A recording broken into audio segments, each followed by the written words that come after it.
Welcome. This is Radio Pras.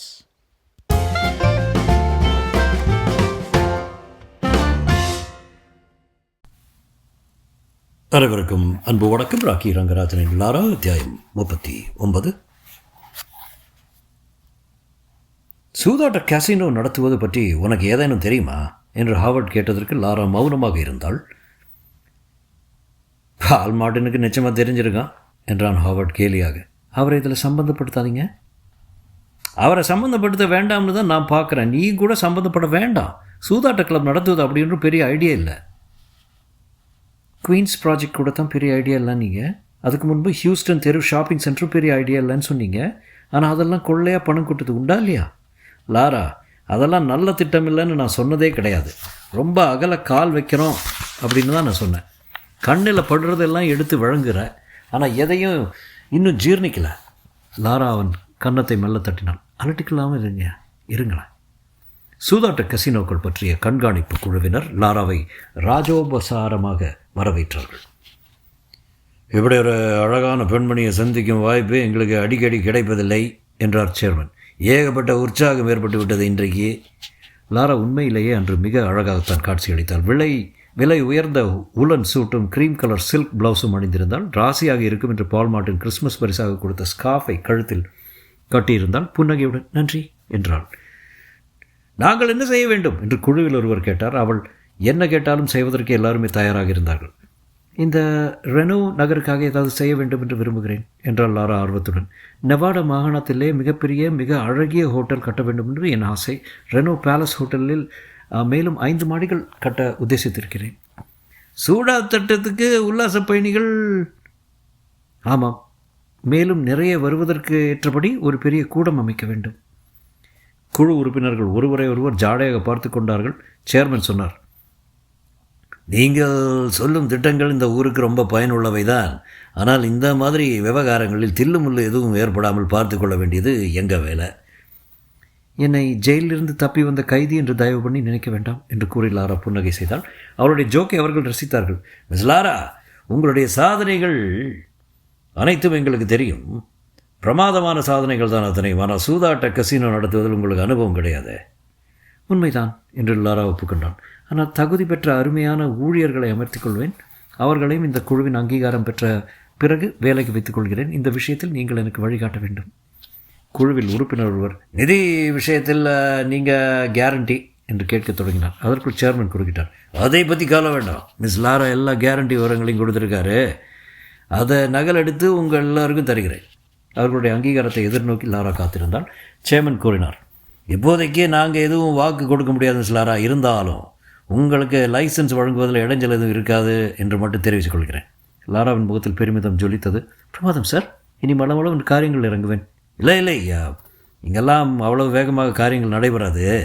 உங்களுக்கு திட்டவட்டமான பதில் கொடுப்பதற்கு 1 மாத அவகாசம் தேவைப்படும். லாரா சங்கடத்துடன் 1 மாதமா என்றாள். ஆமாம், நாங்கள் பல விஷயங்களை செக் பண்ண வேண்டும். சரி, செய்யுங்கள் என்றாள் லாரா. ரெனோ பேலஸ் ஹோட்டலில் ஷாப்பிங் காம்ப்ளெக்ஸ்களில் ஒரு மியூசிக் கடை இருந்தது. பியானோ கலைஞன் பிலிப் ஆட்லரின் புதிய இசைத்தட்டு ஒன்று வெளிவந்திருப்பதை முன்னிட்டு அவனுடைய படத்துடன் பெரிய போஸ்டர் அங்கே ஒட்டியிருந்தார்கள். லாராவுக்கு சங்கீத ரசனை கிடையாது. இருந்தாலும் உரை மீது பிலிப்பின் புகைப்படம் இருந்தால் ஒரு இசைத்தட்டு வாங்கி கொண்டான். நியூயார்க்குக்கு திரும்பிக் கொண்டிருந்த போது லாரா கேட்டான், ஹாவர்ட், பிலிப் ஆட்லரை பற்றி உங்களுக்கு ஏதாவது தெரியுமா? எல்லாருக்கும் என்ன தெரியுமோ அதுதான் எனக்கு தெரியும் என்றான் ஹாவர்ட். இன்று உலகத்திலே தலை சிறந்த பியானோ கலைஞராக விளங்குகிறாரு. அருமையான சிம்பனி ஆர்கெஸ்ட்ராவில் பியானோ வாசிக்கிறாரு. சிரமப்படும் இசைக்கலைஞர்களுக்கு உதவி செய்வதற்காக கொஞ்ச நாள் முன்பு ஒரு மையம் ஆரம்பித்திருக்கிறாராம். எதிலோ படித்தேன். அதன் பெயர் பிலிப் ஆட்லர் ஃபவுண்டேஷன் நினைக்கிறேன். அதற்கு எதனும் நன்கொடை அளிக்க வேண்டும் என்றாள் லாரா. என் பேரில் ஒரு $10,000 ஒரு செக் அனுப்புங்க. ஹாவர்ட் அவளை ஆச்சரியத்துடன் பார்த்தார். சாஸ்திரிய சங்கீதம்னு உனக்கு பிடிக்காது? பிடிக்க ஆரம்பித்திருக்கிறது என்றாள் லாரா. பத்திரிகைகளில் கீழ்கண்டவாறு கொட்டையாக தலைப்பும் போட்டிருந்தார்கள். மாஃபியா தொடர்பு, பால் மார்ட்டின் மீது சந்தேகம், அதிகாரிகள் விசாரிக்கிறார்கள். செய்தியை படித்தும் லாராவுக்கு கலவரம் ஏற்பட்டது. பால் மார்ட்டினுக்கு உடனே ஃபோன் செய்தார். என்ன இதெல்லாம் என்று கேட்டான். அவர் சூழ் கொட்டினார். போலீஸ் ஆட்கள் மறுபடியும் வலை வீசி பார்க்குறாங்க. அவ்வளோதான். மாஃபியா பசங்களோட என்ன மாட்ட வைக்க பார்க்கணுன்னு பல வருஷங்களாக அவங்க முயற்சி செய்து வர்றாங்க. இது வர அதிர்ஷ்டம் இல்லை. பாவம், தேர்தல் வரும் ஒவ்வொரு சமயத்திலும் என்னை பிடிக்கிற மாதிரி நாடகம் நடத்துவாங்க.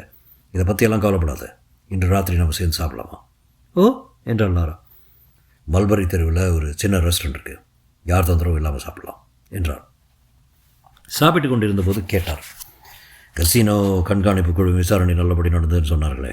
ஆமாம், எல்லோரும் ஸ்நேகபாவத்துடன் தான் நடந்து கொள்கிறார்கள். இருந்தாலும் அப்படி ஒரு அனுபவம் எனக்கு ஏற்பட்டது கிடையாது. அதில் ஒன்றும் பிரச்சனை இருக்காது. கசினோவை கவனித்துக்கொள்ள நான் சில பேரை ஏற்பாடு செய்து வைக்கிறேன். முன்பு லைசன்ஸ் வைத்திருந்தவனுக்கு பேராசை இருந்ததால் தான் பேச்சை மாற்றி மற்ற கட்டிட வேலைகள் எல்லாம் எப்படி நடக்கிறது என்றார். அருமையாக இருக்கிறது. தற்சயமாக 3 இடங்களில் வேலை நடக்கிறது. ரொம்ப அகலக்கால் வைத்து விடலையே எல்லாரா என்று பால் மார்ட்டின் கேட்டார். அன்று ஹாவர்ட் கேட்ட மாதிரியே இருந்தது. இல்லை, எல்லாம் கரெக்டாக பட்ஜெட் போட்டு செய்கிறேன்.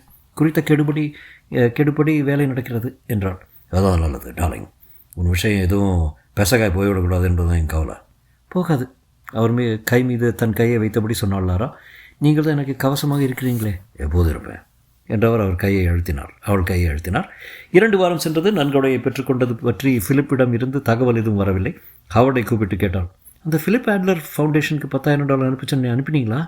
ஓ, சொன்ன அன்றைக்கி அனுப்பிட்டேனே. வேடிக்கை தான், அவர் எனக்கு ஃபோன் பண்ணுவார்னு நினச்சிருந்தேன். ஹாவர்ட் தோள்களை குறுக்கி கொண்டார். எங்காவது சுற்றுப்பயணம் போய் கொண்டிருக்கிறாரா என்னவா? இருக்கலாம். தனிமாற்றத்தை மறைத்துக்கொள்ள முயன்றாள் லாரா. சரி, அந்த குயின்ஸ் ப்ராஜெக்டை கவனிப்போம். எப்படி நடந்து கொண்டிருக்கிறது? செலவில் நம்ம கையை மீறி போகும் போல இருக்கு என்றான் ஹாவர்ட். அதை எப்படி சரி செய்வதுன்னு எனக்கு தெரியும். ஒரே நபருக்கு மொத்தமாக அதை விட்டு விடலாம். யாரையும் மனசில் வச்சுருக்கியா? ஆமாம், மியூச்சுவல் செக்யூரிட்டி இன்சூரன்ஸ் நிறுவனம் ஹொராஸ் என்ன ஒருத்தர் பிரசிடெண்ட்டாக இருக்கார். அவர்களுக்கு ஒரு புது கட்டிடம் தேடிக்கொண்டிருக்கிறார்கள் என்று கேள்விப்பட்டேன். நம்மதை எடுத்துக்கொண்டால் நன்றாக இருக்கும். நான் விசாரிக்கிறேன் என்றான் ஹாவர்ட். அப்படி சொன்னானே தவிர அவன் எதையும் குறித்து கொள்ளவில்லை என்பதை எல்லாரும் கவனித்தாள். உங்களை பார்த்தா எப்போதும் எனக்கு ஆச்சரியமாக இருக்குது. எல்லாமே நினைவில் வைத்துக் கொள்வீர்களா? ஹாவர்ட் சிரித்தான். எனக்கு ஃபோட்டோ பிடித்த மாதிரி ஞாபக சக்தி உண்டு. பேஸ்பால் விளையாட கொண்ட காலத்தில் எல்லாம் புள்ளி விவரங்களும் ஞாபகம் வச்சுக்கொள்வேன். அப்போது ஏற்பட்ட பழக்கம் எல்லாம் பழங்கனவு என்று நினைத்து கொண்டால் அவன். பள்ளியில் பேஸ்பால் வீரனாக இருந்தது, பிறகு லீகல் பேஸ்பால் நட்சத்திரமாக விளங்கியது. அத்தனையுமே வேற ஒரு காலம், வேற ஒரு மனிதன். இந்த ஞாபக சக்தி சில சமயம் எனக்கு சாபக்கேடாக இருக்குது. என் வாழ்க்கையில் சில விஷயங்களை மறக்க வேண்டும்னு பார்க்குறேன், முடியல. ஹாவர்ட், அந்த குயின்ஸ் ப்ராஜெக்ட் ஆர்கிடெக்டை கூப்பிட்டு பிளான்களை வரை சொல்லுங்கள். மியூச்சுவல் செக்யூரிட்டி இன்சூரன்ஸ்காரங்களுக்கு எவ்வளோ மாடிகள் தேவைப்படும், ஒவ்வொரு மாடியும் எவ்வளோ பரப்பு இருக்க வேண்டும் என்பதையும் விசாரிங்கன்னா. 2 நாளைக்கெல்லாம் ஹாவர்ட் அவளுடைய அறைக்கு வந்தான். லாரா, ஒரு கெட்ட செய்தி என்றான்.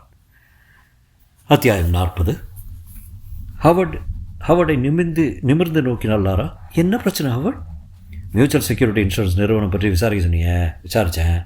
அவள் தங்கள் ஹெட் குவார்ட்டர்ஸ்க்காக புதிய இடம் பார்த்து கொண்டிருப்பது உண்மைதான். ஆனால் அதன் சேர்மன் கட்மன் யூனியன் ஸ்கொயரில் உள்ள வேறொரு இடத்த எடுத்துக்கொள்ள நிறுத்துக்கிறாராம். அந்த இடம் யாருடைய தெரியுமா? உன் பழைய சிநேகிதர் ஸ்டீவ் மர்ச்சசன் தான். அவருடைய கட்டிடத்தை வாடகைக்கு எடுக்க உத்தேசித்திருக்கிறார்கள். ஸ்டீவ் மர்ச்சசன் நம் வாழ்க்கையிலிருந்து மறைந்து விட்டார்னு நினைத்திருந்தேனே. இல்லை, இம்முறை அவரை விடக்கூடாது.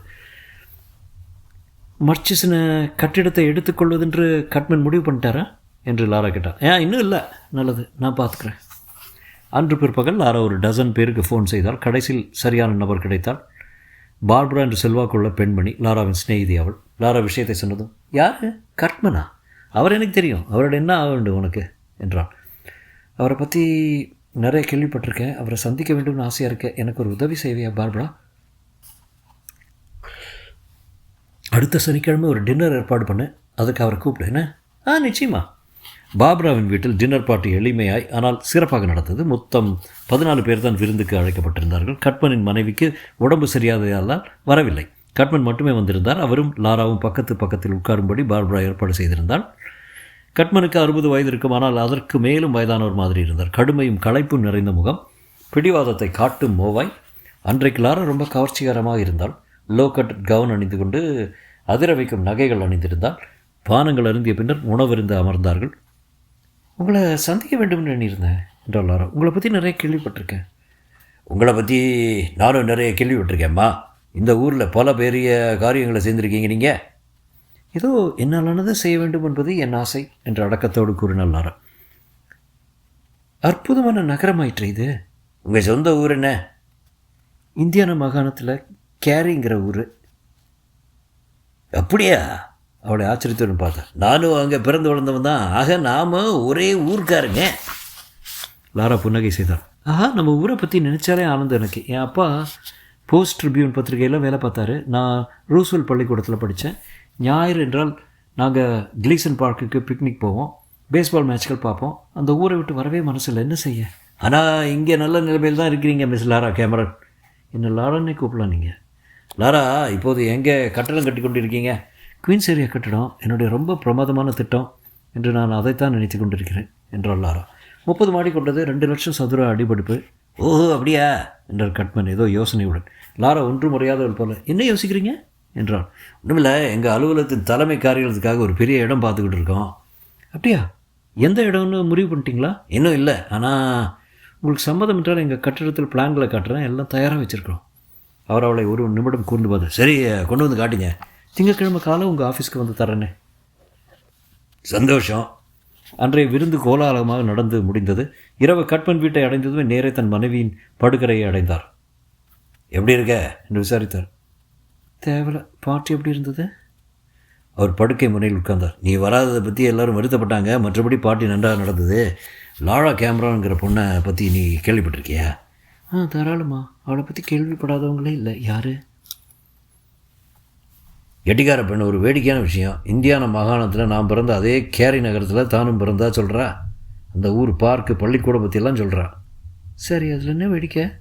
மனைவியை பார்த்து சிரித்தார் கட்மன். அந்த பெண்ணின் சொந்த ஊர் நோவஸ்கோஷியா. எனக்கு அது தெரியாதுன்னு நினச்சிட்டு இருக்காவ. திங்கட்கிழமை காலை கட்மனின் அலுவலகத்தை அடைந்தாள் லாரா. குயின்ஸ் ஏரியா கட்டிடத்தின் ப்ளூ பிரிண்ட்களை கையோடு எடுத்து சென்றிருந்தால் தான் இன்னார் என்று சொன்னதுமே உடனே அவளை கட்மனின் அறைக்கு அழைத்து சென்றார்கள். வா லாரா, உட்காரு என்றார் கட்மன். கையிலிருந்த ப்ளூ பிரிண்ட்டை அவர் மேஜை மீது வைத்துவிட்டு எதிரே உட்கார்ந்தாள் லாரா. இதை நீங்கள் பார்ப்பதற்கு முன்னால் உங்களிடம் ஒன்றை ஒப்புக்கொள்ள வேண்டும் மிஸ்டர் கட்மன். கட்மன் நாற்காலியை நன்றாக சாய்ந்து கொண்டு சொல்லு என்றார்.